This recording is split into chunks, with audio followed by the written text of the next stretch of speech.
My mother's eyes locked onto mine as she spoke the words that would change everything. "We simply cannot afford both of you, Allison," she said. "Canceling now wouldn't be fair when we've already made all the arrangements. Your sister will be going on this trip. I know you'll understand. You always have." Something deep inside me finally shattered in that moment. 27 years of being the one who understood everything, the daughter who remained at home, handled the bills, prepared the meals, and purchased nearly half of what filled that household. Now they expected me to smile and watch them send my sister off on her dream vacation while leaving me behind like forgotten furniture in a dusty corner. A laugh escaped my lips, sharp and almost wild. "Right," I managed to say. "Of course I'll understand." They believed this was just another occasion where I'd swallow my disappointment and continue as always. What they couldn't have known was that while they busied themselves packing bikinis and resort wear, my mind was occupied with packing plans of an entirely different nature. For the very first time in my existence, I wasn't strategizing about how to survive in that house anymore. Instead, I was planning my exit and carefully considering what would be coming with me when I left. Their conversation continued about budget constraints, timing issues, and previous promises, as though these justifications made everything acceptable. They failed to notice how my gaze swept across the furniture, the appliances, the television, all those items I had worked double shifts to afford. They had no awareness that I was mentally cataloging each piece, one by one, like a shopping list of things I already rightfully owned. They thought they were abandoning me behind, completely oblivious to the fact that by the time they returned from their vacation, the daughter they'd always relegated to background noise would have vanished for good, and their beloved home would echo with an emptiness they would never forget. Have you ever felt like the extra in your own family story? Share your experience in the comments below. These breaking points don't develop overnight. They accumulate layer by layer, like dust nobody bothers to wipe away until you're suddenly suffocating under the weight of it all. 1 week before their departure, I stood in the kitchen at the counter I'd purchased, scrolling through work emails on my phone. Rent reminders, utility notices, a polite thank you message from my boss for staying late yet again, all the usual evidence that my life revolved entirely around responsibility. From the living room, my mother's voice rang out bright with excitement. "The resort just sent the confirmation," she announced. "Ocean view room, breakfast buffet included, even spa credit. She's absolutely going to love this." My chest constricted painfully. I stepped into the doorway and leaned against a frame, observing them. My mother waved printed papers enthusiastically while my father nodded, pretending to care about details he'd already forgotten. My sister occupied the couch, scrolling through her phone with a grin, admiring swimsuit advertisements. At that point, I still hadn't heard the devastating words about affording only one ticket. I just carried this sinking sensation in my stomach, the familiar feeling I always experienced when something unfair was approaching and I'd be expected to accept it without complaint. "Hey," I said, forcing brightness into my voice. "What's happening?" My mother turned as if she'd just remembered my existence. "Oh, Allison, we're finalizing the vacation details," she replied. "This is really a big deal, you understand, especially after everything that's been happening lately. Your sister desperately needs this break." I frowned, confused. A break from what exactly? Her active social life? My father shot me a warning glance. "Allison." Just one word, sharp enough to slice through the air. I'd heard that particular tone my entire life, the unspoken message always clear: don't make this about yourself. Several days later, the truth tumbled from my mother's mouth as casually as a weather report. We sat at the dinner table using plates I'd purchased with my very first grown-up paycheck. My mother set down her fork and released a dramatic sigh. "So, regarding the trip," she began, "there's something we need to explain to you." I already knew what was coming, my skin buzzing with a sense of dread. "We wanted to take both of you," she continued, "but we simply cannot afford 2 tickets this time. The prices increased significantly. The resort fees are absolutely crazy, and your father's work hours got reduced. We had to make a difficult choice." I stared directly at her. "And you chose her," I stated flatly. My mother flinched slightly but didn't deny it. We promised your sister this trip months ago, she explained. She's been anticipating it for so long. Besides, you've been so occupied with work anyway and you hate crowds, you know that. You wouldn't enjoy it the same way she would. My father added in an annoyed tone, "Don't turn this into unnecessary drama, Allison. It's just one vacation. There will be other opportunities for trips." I laughed bitterly at his dismissal. Will there really? I challenged. Because I don't recall being invited to the last vacation either, or the one before that particular trip. My sister shifted uncomfortably, but not enough to sacrifice anything. "Allison, come on," she said softly. "Don't make them feel guilty. You know how circumstances are. We can't always do everything together as a family." I felt my jaw tighten with frustration. This wasn't about the vacation itself, not really. It was about the pattern that had existed for years. Birthdays where her gifts arrived thoughtful and carefully selected while mine appeared last minute and generic. School events where they screamed her name from the stands but forgot to ask about my achievements. The countless nights when I stayed late at work covering the electricity bill while she begged them for money to go out with friends. "I live here too," I said quietly but firmly. "I help pay for this entire house, but somehow when it's time for something enjoyable, I suddenly cease to exist." My mother's expression hardened defensively. "That's not fair to say," she protested. "We appreciate everything you do." "Do you really?" I shot back. "Because every single time something good happens, it magically goes to her. Every sacrifice that needs making, that's me. Every bill that comes due, I'm there handling it. But this vacation, this big, special experience, it's just sorry, Allison. Maybe next time." Heavy silence settled over the table like a suffocating blanket.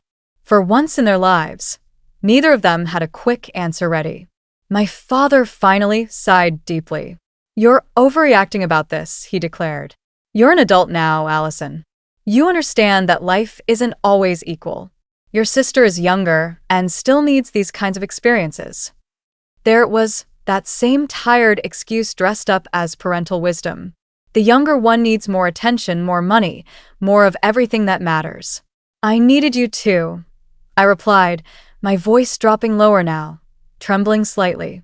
"I needed you when I was working double shifts instead of attending parties. When I was the one putting groceries on this table while you took her shopping for fun. I needed you, but I kept being the reliable one you could ignore because you knew I wouldn't explode like this." They looked everywhere except at me, their eyes finding the television, their plates, the clock hanging on the wall, anywhere but my face. That avoidance hurt more deeply than any words could have. It told me precisely where I ranked in their priorities. That night, I lay awake staring at my ceiling, replaying every small moment that suddenly didn't feel insignificant anymore. The time they forgot my college scholarship ceremony, but arrived early to my sister's cheerleading competition. The Christmas, where my gift was a sweater 2 sizes too large while hers was a brand new phone. The night the power company nearly shut off our electricity until I quietly paid the overdue bill without mentioning it. They had trained me over the years to accept being invisible in this family. Then they threw this vacation directly in my face, as though I wouldn't notice the obvious pattern continuing. Only this time was different. This time I noticed everything clearly, and the anger didn't fade overnight like it usually managed to do. Instead, it grew stronger, became sharper, and gradually transformed into something else entirely, something that resembled a carefully constructed plan. If your parents chose one sibling over you because life isn't always equal, would you accept it quietly or finally stand up for yourself? Share what you would do in the comments. The morning of their airport departure, the house felt like a stage carefully prepared for a performance I'd witnessed too many times before. Suitcases lined up perfectly by the front door, laughter bouncing cheerfully off the walls, my sister posing for photographs in her cute airport outfit while my mother reminded her to tag the resort on Instagram for everyone to see. I stood near the kitchen holding a coffee mug I didn't even want, silently watching them act as though this entire situation was perfectly normal and acceptable. My mother hugged me quickly, mechanically, like checking off an item on her departure list. "Don't forget to water the plants, okay?" she instructed. And if any packages arrive, just place them in the hallway. We'll bring you something nice from the resort gift shop." The words landed like small insults.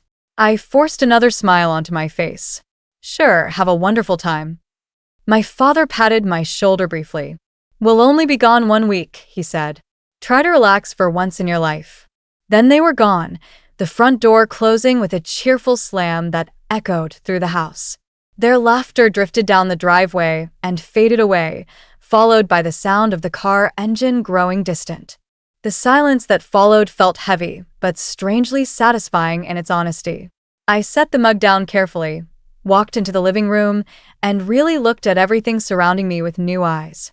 The couch where they relaxed every evening, the television they watched constantly, the coffee table, the decorative shelves, the kitchen blender, the microwave, the complete dish set, the area rug, the lamps providing light, all my furniture, all my appliances, all my decor.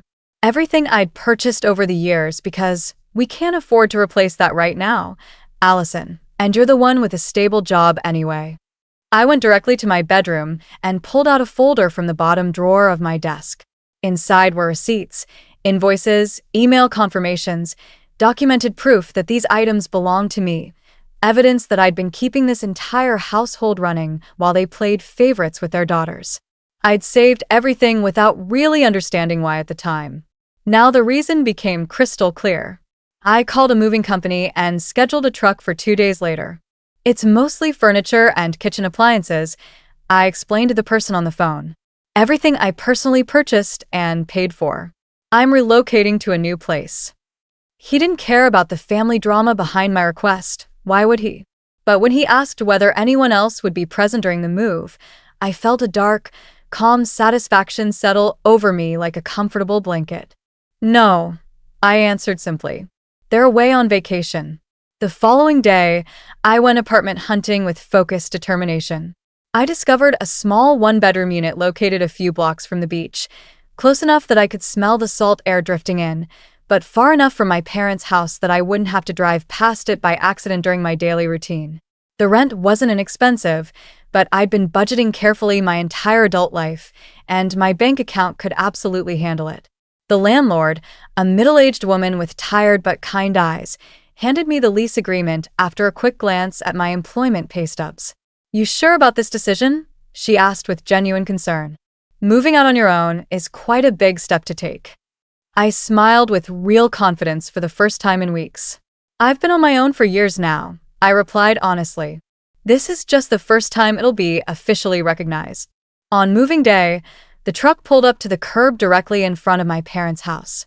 For a brief second, panic struck me as I imagined nosy neighbors texting my mother about suspicious activity. But then I remembered they were hours away at that moment, probably sipping overpriced airport lattes and posting social media stories pretending everything in their lives was absolutely perfect. I let the movers into the house and pointed things out with a clarity that surprised even me. "The couch goes, the television, that bookshelf over there, these bar stools, the microwave, the coffee maker, all the dishes in this particular cabinet, the silverware, the rug positioned under the table. All of those items are coming with me." One of the workers raised an eyebrow questioningly. "You absolutely sure about all this?" I held up my organized folder of receipts as evidence. "Completely positive." We worked steadily for hours while the emptiness spread from room to room like a slow, deliberate storm moving through the house. The living room went first, stripped of everything except the old recliner my father had brought from his bachelor days and stubbornly refused to discard. The kitchen lost its shine piece by carefully recorded piece, leaving behind only mismatched, scratched-up leftovers that weren't worth the cost of my time and effort. Every time the movers asked, "This too?" I checked my folder methodically, nodded confirmation, and watched another part of my quiet revenge click satisfyingly into place. I left certain things behind intentionally and strategically. The ugly lamp my mother loved despite its hideousness, the chipped side table my sister had insisted on keeping for sentimental reasons, the discount mirror they'd purchased when I first moved back home after college. I wanted them to see the stark difference between what I had provided and what they had chosen to contribute. I wanted the contrast to scream at them louder than I ever could with words alone. When the final box was loaded onto the truck, I walked through the house one last time, taking it all in. The space felt hollow, but not sad in the slightest. It felt honest for the first time. For the first time in years, the house actually reflected how I'd always felt inside it, like I was the one filling all the empty spaces, and nobody had noticed my contributions until I wasn't there anymore. At my new apartment, I watched as the movers carefully carried everything inside, transforming the blank space into something warm and undeniably mine. My couch positioned exactly where I wanted it, my books arranged on my shelves, my dishes organized in my cabinets, my television mounted on a wall that nobody else could claim ownership to. I signed the final paperwork with the landlord, handed over the security deposit, and locked the door behind me when they left. I didn't leave a note for my family explaining my actions, no detailed explanation, no apology for what they'd discover. They'd always acted as though my contributions didn't matter to them, as though I was merely background scenery in their family portrait. Now they were about to discover exactly how much they'd taken for granted all these years. To be completely honest, knowing that they would walk into that gutted house expecting everything to be precisely as they'd left it filled me with a satisfaction I had never experienced before in my entire life. This wasn't just me leaving a bad situation. This was me taking back every single piece of myself they'd quietly used and ignored for 27 years. If you were in my exact situation, would you walk out quietly without a word or take back every single thing you'd paid for and let them deal with the emptiness they'd created? Be honest in the comments. They arrived back home on a Sunday evening. I wasn't present there, obviously, but it felt almost like I was because my phone started buzzing nonstop with notifications. First came a message from Jasmine, my best friend who lived just 2 houses down from my parents. She sent me a photograph that said everything. My mother standing on the porch with keys in her hand, mouth hanging open in shock. My father positioned behind her with fists clenched. My sister frozen halfway up the front steps in disbelief. Through the open doorway clearly visible in the photo, I could see it all. The devastating emptiness, no couch filling the living room, no television on the entertainment center, no rug covering the floor, just the sad, faded impressions of where furniture used to be. Girl, Jasmine texted immediately after. They are absolutely losing it right now. I heard your mom scream from inside my kitchen. My heart pounded rapidly, not with fear or regret, but with something wild and electric coursing through my veins. I stared at the photograph for a long moment, absorbing every detail, then deliberately placed my phone face down on the table. The phone calls started arriving just a few minutes later. First my mother, then my father, then an absolute flood of messages from my sister. I didn't pick up any of them. I simply let everything go directly to voicemail. I prepared dinner in my new apartment, sat comfortably on my reclaimed couch, and turned on my television, the very same one they were probably accusing me of stealing at that exact moment. I listened as the voicemails continued to pile up steadily. My mother crying hysterically, my father shouting accusations, my sister frantically snapping pictures of empty rooms and sending them with messages demanding, "What did you do?" I didn't respond that night, nor the following morning either. On Monday afternoon, 3 sharp, angry bangs sounded at my apartment door. I recognized that aggressive knock immediately. My stomach flipped nervously, but I forced myself to breathe deeply and steadily. This was the confrontation I'd chosen to invite by my actions. I opened the door calmly. My parents pushed past me without waiting for an invitation, their eyes darting around my apartment like searchlights. My mother's gaze landed directly on the television mounted on my wall. "There it is," she shouted accusingly. "I knew it was here. You took everything from our house, Allison. How could you possibly do this to us?" My father's face had turned bright red with anger. "This is completely insane," he declared. "We come back from vacation and discover the house has been stripped bare. What is wrong with you?" I shut the door calmly behind them and leaned against it casually. "What's wrong with me?" I repeated slowly. "You mean what's wrong with me taking my own belongings?" My mother spun around dramatically. "Your own stuff?" she repeated incredulously. "Those things were for the family to use. You can't just empty the entire house because you're jealous of one trip." I walked over to my small dining table, pulled out the organized folder of receipts, and let it slap down on the surface with finality. "Sit down," I said firmly. "You want to have a conversation about what belongs to the family? Let's start by discussing who actually paid for everything." They didn't sit down, but they didn't leave either. That was sufficient for now. I flipped open the folder methodically. "The couch," I began, tapping the receipt. "Purchased with my work bonus last year. The television, paid for with my tax refund split into 13 monthly payments. The microwave, charged to my credit card. The complete dish set, bought with my very first paycheck at the Ocean View Cafe. The area rug, I saved money for that specific purchase for 3 solid months. Do you remember any of this? Or did you simply assume everything magically appeared because the house needed it and I was there?" My mother's mouth opened and closed repeatedly, like she was desperately searching for the right lie and couldn't locate one fast enough. "We were planning to pay you back eventually," she said weakly. "We always intended to make it right." I laughed without humor. "You've been saying that exact phrase for 6 years now. 6 entire years. In the meantime, every single time the bills were tight, who did you come to asking for help? Me. Every time something broke and needed replacing, me again. Every time you wanted to wait until circumstances got better financially, me once more. But when it was time for something special, something enjoyable, something you'd remember forever, that opportunity went exclusively to her." My sister stepped forward with glossy eyes. "Allison, okay, fine. But this is extreme behavior," she protested. "You left the house completely empty. People in the neighborhood are already talking about our family. You made us look absolutely crazy to everyone." Her words ignited something fierce inside me. "Oh, now you suddenly care about appearances and how things look?" I challenged. "Where was that particular energy when you were posting vacation selfies while I was sitting at home being told they couldn't afford 2 tickets for both daughters?" She visibly flinched at my words. My father slammed his fist down hard on the table. "Enough of this nonsense," he demanded. "This is childish behavior. You want to move out and live independently? Fine, you're an adult. But taking absolutely everything from the house? That's theft, plain and simple." I picked up a substantial stack of receipts and waved them directly in his face. "Go right ahead," I challenged. "Call the police immediately. Show them all this paperwork. Tell them your daughter stole the couch she personally paid for with her own money.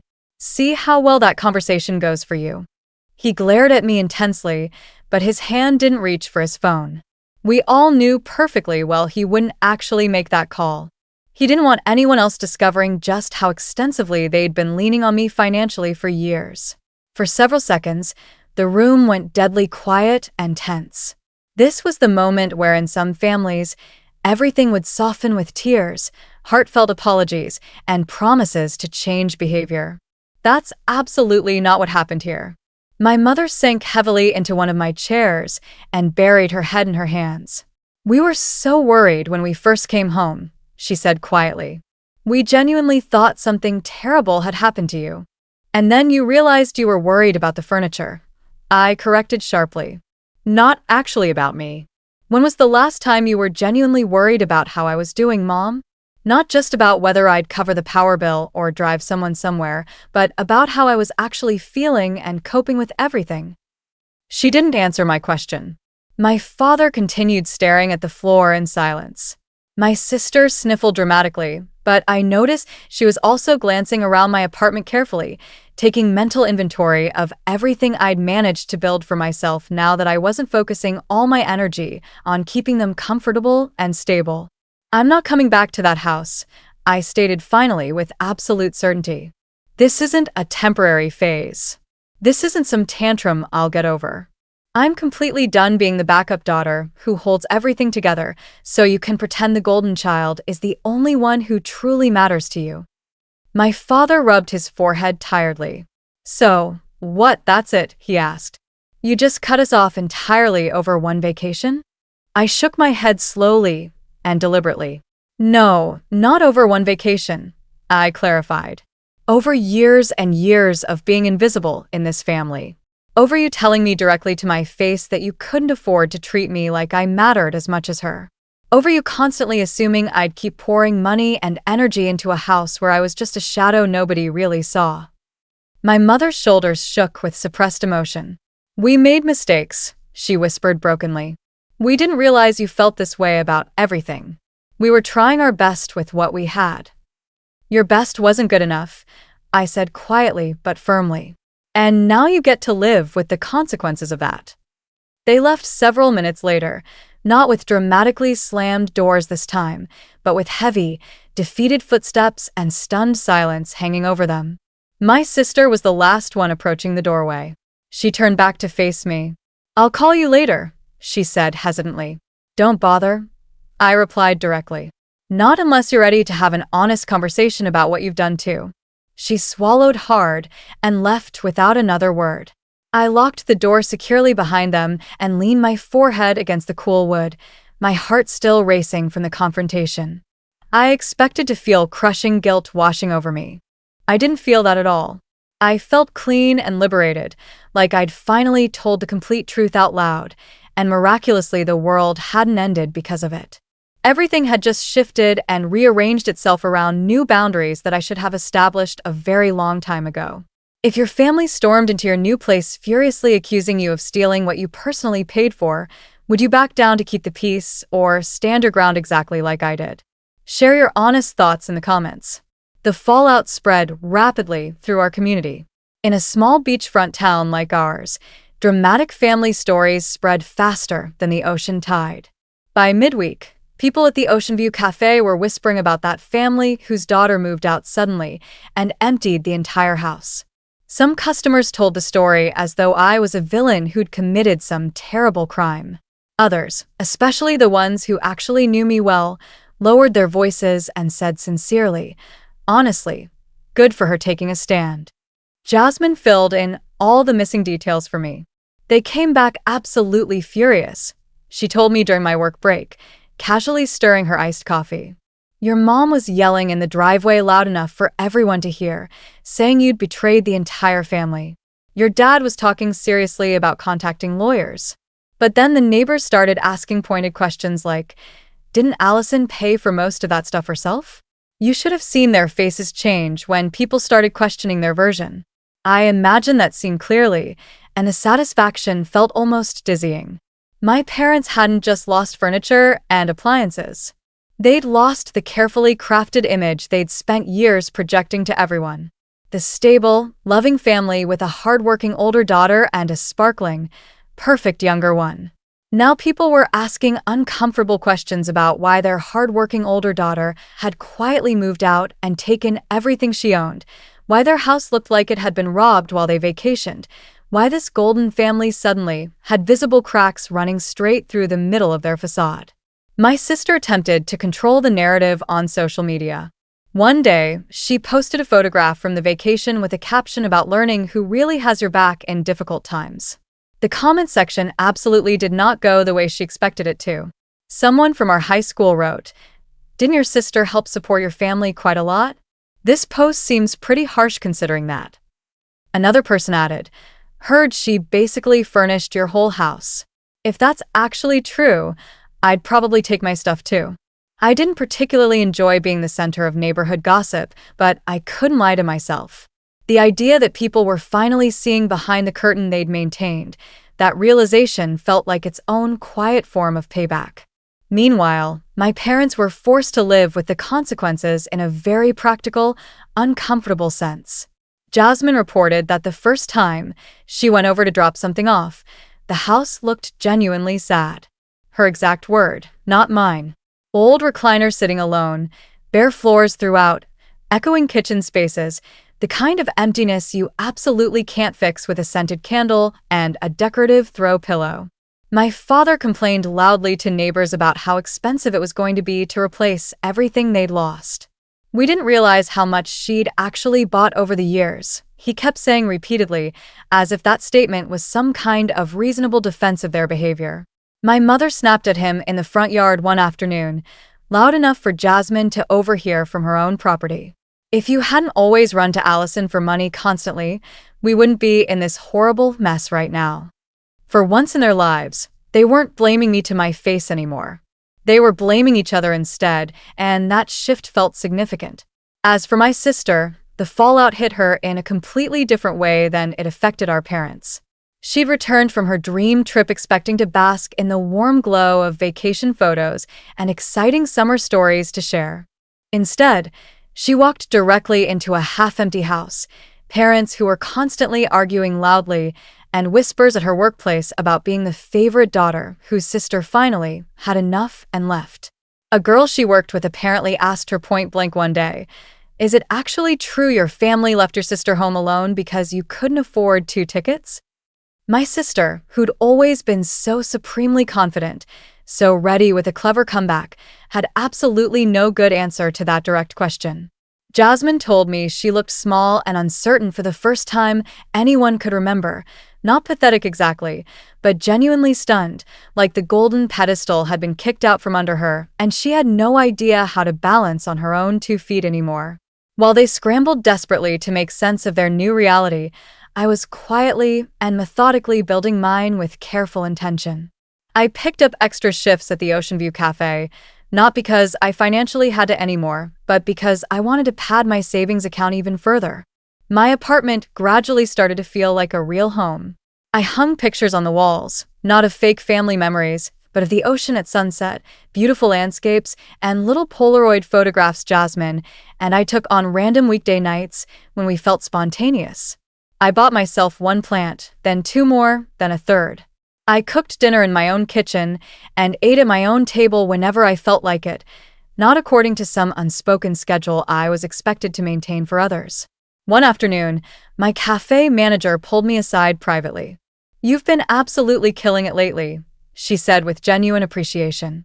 "We've been discussing promoting you to assistant manager position. Are you interested in that?" I almost laughed out loud at the perfect timing. While my parents sat in a half-empty house complaining bitterly about how much I'd taken from them, I was being offered more opportunities, more responsibility certainly, but also more control over my schedule, more income, more concrete proof that when I invested in myself instead of in people who didn't recognize my worth, things actually grew and flourished. Of course, not everything felt like triumph and freedom. There were quiet nights when the silence in my apartment felt too loud and overwhelming, when the weight of what I'd done pressed heavily on my chest. I had left my family home, taken everything that belonged to me, and forced my parents to directly confront their own neglect by removing the safety net I'd always provided without complaint. Sometimes late at night, I wondered if I'd gone too far with my actions. Then I'd remember my mother's exact words clearly. "We can't afford to take 2. Your sister is going on this trip," and the way they had fully expected me to nod obediently and accept it as just another disappointment. I'd picture them walking into that stripped-down house, the echo of their own choices finally catching up with them after all these years, and I'd think with certainty, no, this wasn't too far at all. This was exactly as far as I needed to go to make them understand. Do you think making them live in that empty house was petty revenge, or the only way they'd ever truly understand what they'd done to me? Let me know which side you're on in the comments. A little over 1 week after the big confrontation at my apartment, my phone lit up once again with my sister's name displayed. I'd been ignoring most of her calls consistently, letting her messages pile up like unopened mail I didn't want to deal with. But this particular time, something in me hesitated before declining. Maybe it was simple curiosity about what she wanted. Maybe it was the fact that, unlike our parents, she was still young enough that genuine change seemed possible. I answered cautiously, "Allison." Her voice sounded small and uncertain, not dramatic or rehearsed, just genuinely tired. "Hey," I said carefully. "What do you want from me?" "Can we meet somewhere?" she asked directly. "Not at the house, obviously. Somewhere neutral where we can talk." I thought seriously about hanging up immediately, about maintaining the clean boundary line I'd drawn.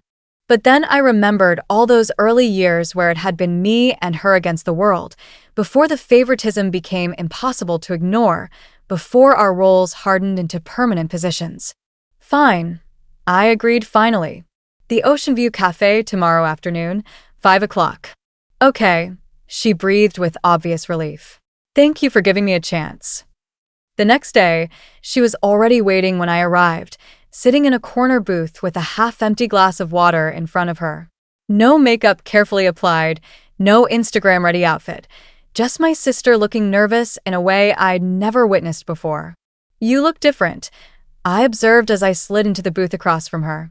She snorted without humor. Yeah, well, it's been quite a week for all of us. We stared at each other for several seconds, the silence heavy with everything that hadn't been said between us for years. Finally, she sighed deeply. I'm not here to guilt you, she began carefully. I promise that's not my intention. I know that's what you're expecting me to do. I didn't respond, so she continued talking. I need to understand everything. I mean, I know the vacation situation was messed up. I knew it was wrong when Mom first told me about it, but she insisted you were fine with staying home, that you understood the situation. She always said that about everything involving you, that you just understood and didn't mind. That statement stung more than I'd expected it to. Of course she said that. I replied quietly. It's so much easier than admitting they were using me constantly. She fidgeted nervously with the edge of a paper napkin. I grew up genuinely believing that was normal, she said. That you actually liked being the responsible one, that you didn't care about the trips or the attention or whatever else. They always said things like, Allison's different from you. She doesn't need all that attention and excitement. So eventually I stopped asking where you were in family pictures or why you weren't included in plans. I just accepted that you didn't want to be part of those things. I rolled my eyes, though there wasn't much real venom behind the gesture. I wanted to be included, I said honestly. I just learned very early that wanting things didn't matter in our family. If I didn't pick up all the slack, nobody else would step up. So I did what needed doing. And then they decided that meant I didn't deserve anything extra or special, just more work and more responsibilities. She swallowed hard, clearly struggling. When we came back and saw the house like that, I was genuinely mad at you at first, she admitted. I thought, how could she possibly do this to us, to our family? But then I started really adding things up in my head. She looked up and met my eyes directly. Allison, I had absolutely no idea how much you'd been paying for over the years. I knew you helped out sometimes, but Mom and Dad always made it sound like it was completely voluntary, like you were being overdramatic if you ever brought up money. Well, now you know the truth, I stated flatly. Congratulations on finally seeing reality. The curtain's been pulled back completely. She winced at my harsh tone. They're not handling any of this well, she reported quietly. Dad keeps talking about how disrespectful your actions were. Mom cries frequently. They fight more than I've ever seen in my entire life, and everyone in the neighborhood is watching and gossiping. Good, I replied before I could stop myself. Maybe being watched and judged will make them think carefully about how they look when they treat one daughter like an unpaid maid and the other one like a princess who deserves everything. She didn't argue against that characterization, which surprised me considerably. I can't defend what they did to you, she said firmly. I'm not even going to try making excuses. I don't want to lose you as my sister because of them and their favoritism. I'm genuinely sorry, Allison, for every time I didn't notice what was happening or didn't ask questions or enjoyed something I knew you weren't invited to and told myself that's just how things are in our family. I was selfish about it. I liked being the favored daughter. It made me ignore how much that favoritism hurt you constantly. Her voice wobbled noticeably on that last sentence. I stared at my sister, the girl who had always seemed so carefree and confident, so certain the world would bend to accommodate her desires.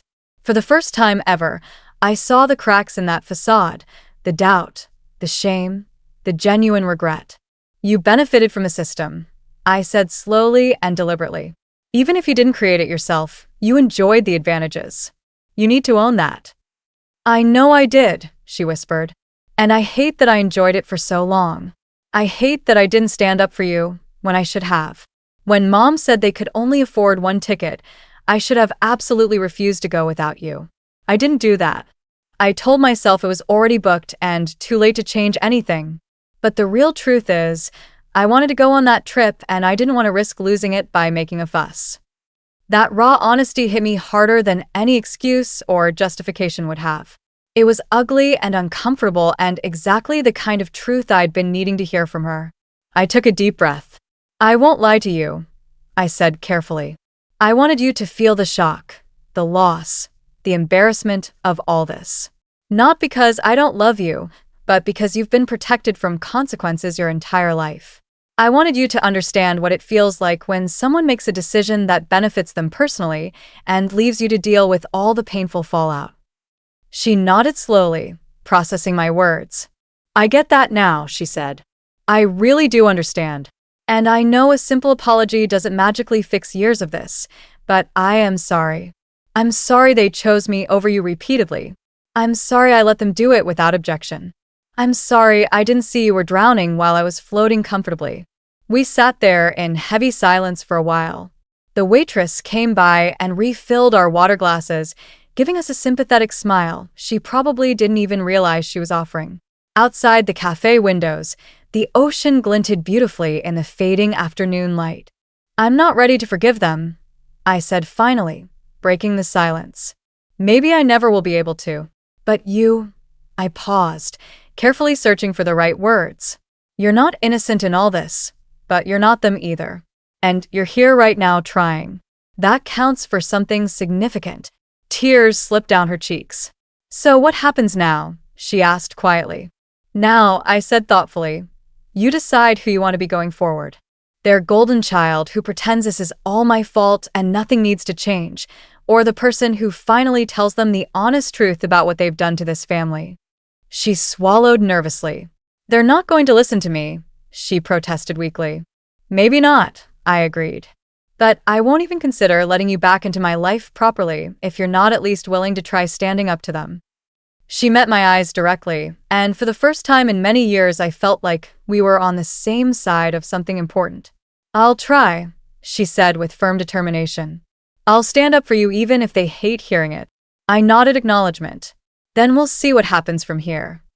When we left the cafe, we didn't hug each other, but we didn't walk away in opposite directions either.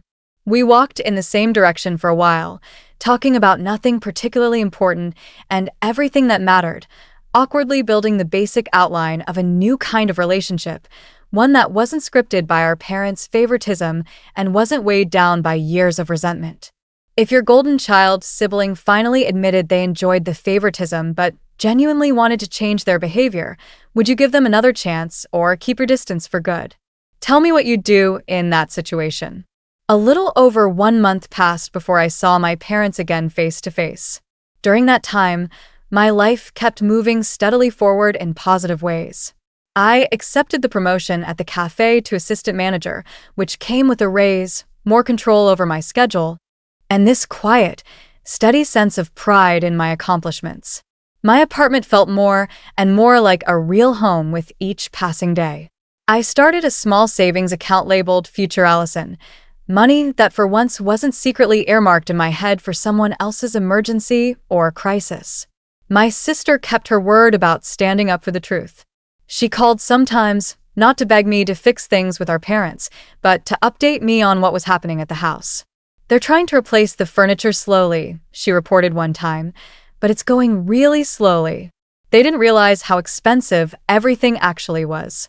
They're fighting about money constantly now. Another time she said, Mom tried to tell Aunt Carol that you overreacted about everything. I told her directly that was a lie. I told her you'd been carrying them financially for years. She didn't like hearing that from me at all. It wasn't magic, and it didn't erase everything that had happened, but it was something. Eventually, the inevitable text message arrived from my mother. Can we talk? Just once, please. No yelling or accusations. We'll meet wherever you want, wherever you feel comfortable. I stared at it for a long time. Part of me wanted to delete it immediately and maintain my distance. Another part, the one that still remembered kinder years before everything became so complicated, whispered that I should at least hear what they had to say.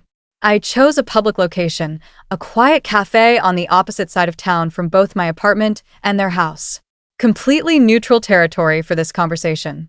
When I walked in, They were already sitting there at a corner table. They looked older than I remembered, not in a dramatic way, just worn down by stress. My mother's eyes were puffy from crying. My father's shoulders slumped in a way I'd never seen from the man who always wanted to project control and authority. "Thank you for coming," my mother said as I sat down across from them. "I wasn't sure you would agree to meet." "I almost didn't," I said with complete honesty.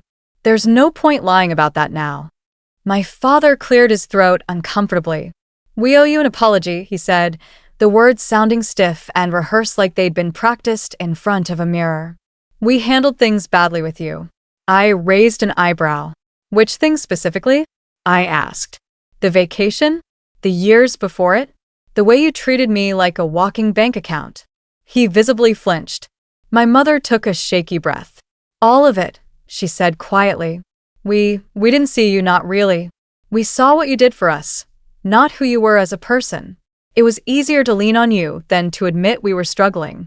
And when your sister needed something, we gave it to her because it felt good to be able to give her what we couldn't give you when you were younger." That admission made me pause. I hadn't expected her to touch that particular truth. "So you spoiled her," I said slowly, letting the words sink in.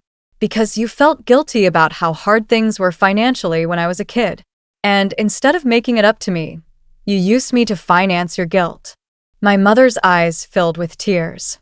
"When you say it like that, it sounds absolutely awful." "It is awful," I replied simply. "That's exactly the point I'm making." My father spoke up again, his voice softer this time. "We were proud of you," he said carefully. "How responsible you were, how steady and reliable. We convinced ourselves that meant you didn't need attention the way your sister did, that you were fine handling everything. We didn't realize how much we were taking advantage of your good nature." I shook my head firmly. "You realized it perfectly well," I corrected. "You just didn't care enough to stop. I was the path of least resistance for you." Heavy silence stretched between us. At another table nearby, someone laughed at a joke I couldn't hear. Life continued on around us while our family tried to stitch something halfway decent out of completely torn fabric. "We're not asking you to move back home," my mother said finally. "We know that's not happening. We're not even asking you to forgive us right away. We don't want to lose you completely from our lives. We want a chance to do better, to be better if you'll let us." I studied their faces carefully.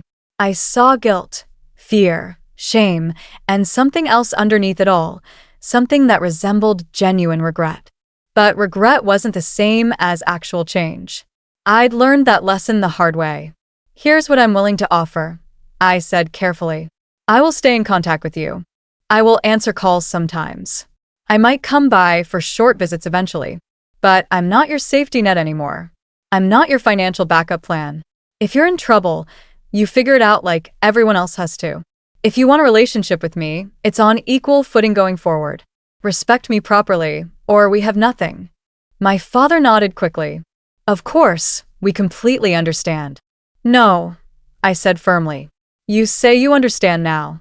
Show me through your actions. You want proof you're actually changing? Go to family therapy, both of you. Not for one single session. Commit to it seriously. Learn why you thought it was okay to treat your daughter this way. Learn how not to do it again to anyone." My mother blinked in surprise. "Therapy," she repeated uncertainly. "I don't know if, then that's your choice to make." I cut in. "And this is mine. I won't accept anything less than that." We stared at each other across the table. After a long moment, she exhaled slowly. "If that's what it takes to have you in our lives," she whispered, "we'll do it." My father hesitated, then nodded slowly. "We'll look into it," he said. "No," I corrected firmly. "You'll actually go and attend sessions regularly. And you'll let me know when you start. Until then, absolutely nothing changes on my end." We talked a bit longer, not about furniture or money or blame, but about smaller, safer things like work, weather, and daily life at the cafe. It felt strange and distant, like talking to distant relatives instead of the people who raised me. When we stood to leave, my mother reached out like she wanted to hug me. I stepped back slightly, but gently. "Not yet," I said as kindly as I could manage. Maybe one day when things are different. Her face crumpled with emotion, but she nodded understanding. Walking back to my apartment afterward, I realized something important and liberating. I didn't feel obligated to fix them anymore. Whatever they did next, whether they actually went to therapy or fell back into denial, whether they experienced growth or stagnation, that was entirely on them. My only job now was to protect the life I'd built for myself. My sister texted me later that same night. They told me about the therapy requirement, she wrote. I'm going to join them if they actually go. If we're going to rebuild this family properly, we all have to show up differently, right? I smiled a little at her message. Right, I replied.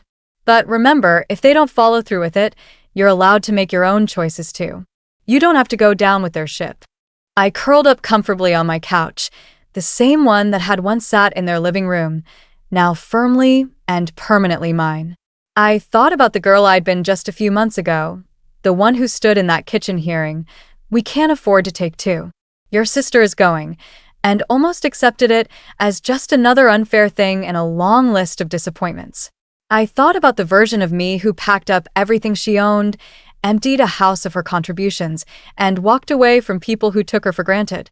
And then I thought about the woman I was now, someone who didn't just react emotionally, but set clear boundaries. Someone who knew her worth and demanded others recognize it too. My revenge wasn't just the empty rooms they'd come home to discover, or the neighborhood gossip, or the financial strain they now faced without my help. My real revenge was this realization.